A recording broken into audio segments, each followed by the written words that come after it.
नमस्कार सर्वांचे या ठिकाणी सहर्ष स्वागत. तर बघूयात हवामान माहिती.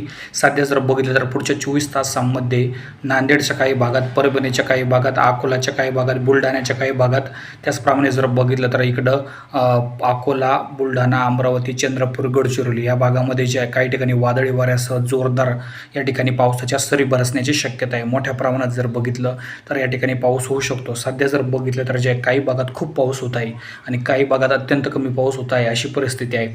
सध्या जर बघितलं तर बीड जिल्ह्यामध्ये, अहिल्यानगर जिल्ह्यामध्ये भाग बदलत पाऊस पडणार आहे. पुण्यामध्ये, मुंबईमध्ये सुद्धा पावसाची शक्यता थोड्या प्रमाणात आहे. सध्या जर बघितलं तर नागपूर, गडचिरोली, भंडारा, गोंदिया, त्याचप्रमाणे छत्रपती संभाजीनगर, अकोला, जालना, वाशिम या भागामध्ये मुख्यत्वे करून चांगला पाऊस पडण्याची शक्यता आहे. अर्थात काही बदल झाल्यास तुम्हाला माहिती दिली जाईल. मात्र सध्या जर बघितलं तर जे मराठवाड्यामध्ये बहुतांश भागामध्ये चांगला पाऊस पुढच्या काही तासांमध्ये पडण्याची शक्यता आहे. व्हिडिओ आवडला जास्तीत जास्त लाईक करा, शेअर करा, सबस्क्राईब करा. सर्वांचे धन्यवाद आपण हा व्हिडिओ शेवटपर्यंत बघितल्याबद्दल.